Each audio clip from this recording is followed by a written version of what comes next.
Third world nations also questioned population control policies, claiming that it diverted the attention from the central problem, which is too much poverty. This difference in ideology manifested itself at the first United Nations conference held in Bucharest in 1974. Delegates from Africa, Latin America, and Russia denounced the whole concept, deeming it racist.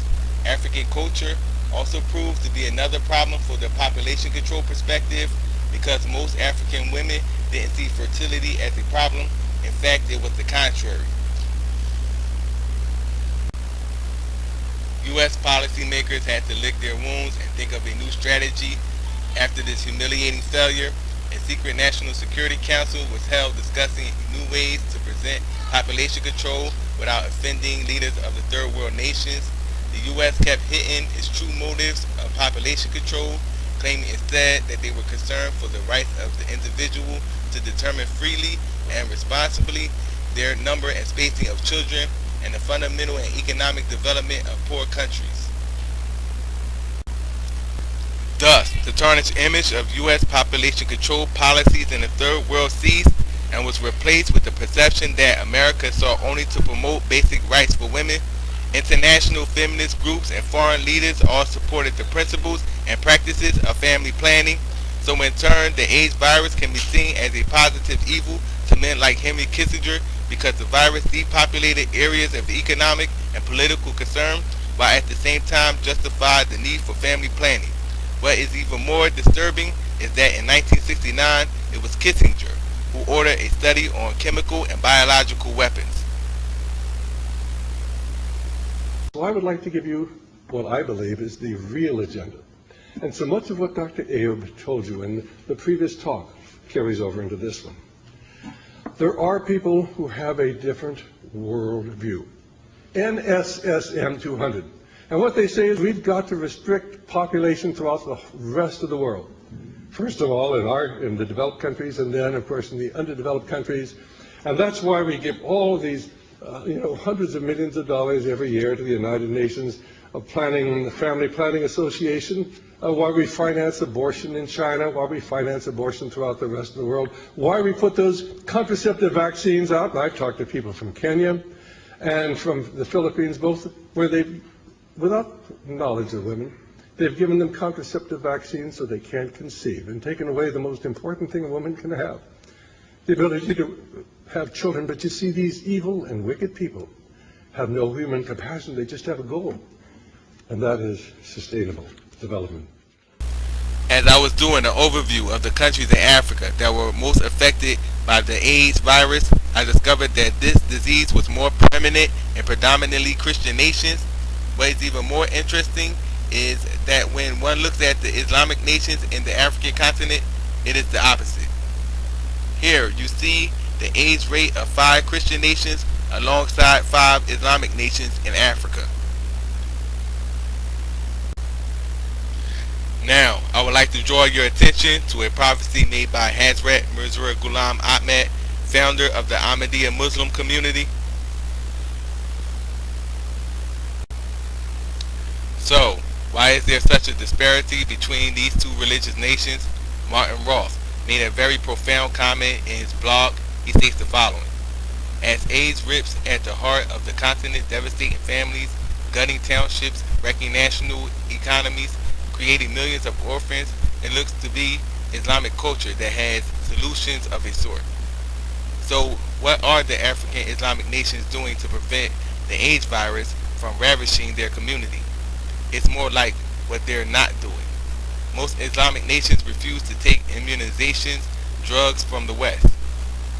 For example, the Islamic State of Kanu, Kandu, and Zamfara of Nigeria halted the polio immunization drive, claiming that the polio vaccine was laced with the HIV virus and substances that could render girls infertile as a part of a U.S. plot to depopulate Africa.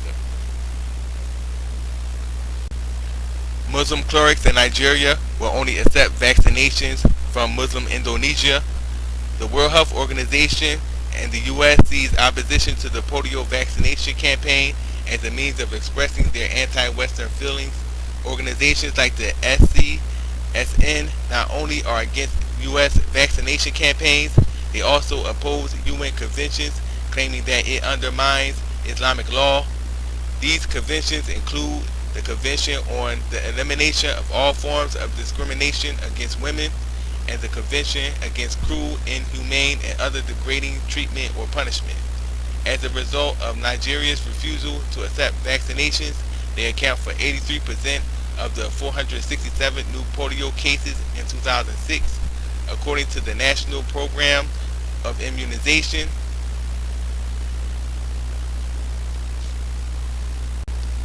Ibrahim Shekaru, governor of Kano, states that it's lesser of the two evils to sacrifice 2, 3, 4, 5, even 10 children to polio than to allow hundreds of thousands or possibly millions of girl children likely to be rendered infertile. Nigeria, along with Afghanistan, Egypt, India, Niger, and Pakistan, are considered by the World Health Organization to have a polio epidemic. Now, of those 6 previously mentioned nations, 5 of them are predominantly Muslim countries, and of those 5 Islamic nations, only Nigeria has a serious AIDS problem. In fact, if we were to add up the number of people living with AIDS in Pakistan, Afghanistan, Niger, and Egypt, it would be less than half the total population of black people in the United States with this disease. With that being said, let's take a further glance at Nigeria, the only country of the 5 with a serious AIDS problem. The religions that dominate Nigeria are Islam and Christianity. Nigeria is 50% Muslim and 48% Christian, according to recent surveys. Now, if one was to do further research, they would find that the AIDS virus in Nigeria thrives more in the states that are predominantly Christian. In 2005, the National HIV Serial Prevalence Center 2 survey revealed the following.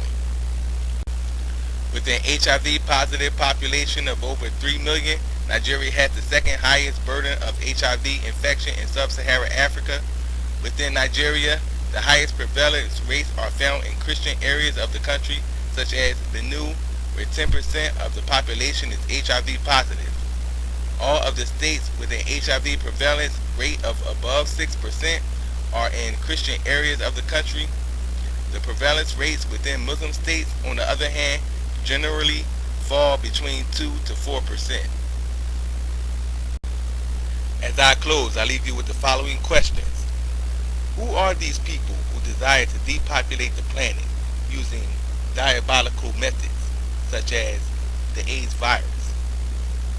Why, and most importantly, what force on this planet can overcome such a diabolical scheme? This is Jakub from Real Terrorism, signing off. Peace. The Georgia Guidestones, for those who don't know, are an enormous, almost 20-foot tall granite monument in this small little town, Elberton, Georgia.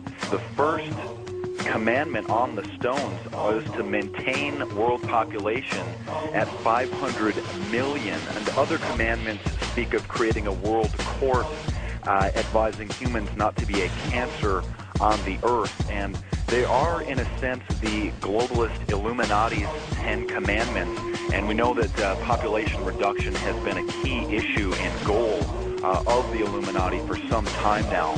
And only those in the know, only those enlightened and in on the secret are able to decipher the meanings of their monuments and of their symbols. And this is one more open Illuminati symbol that stands in a fantastic, beautiful field out where the public can go and view it. And here we have a monument calling for the population reduction of over 95% of the population. I find it fascinating yet disturbing and disgusting.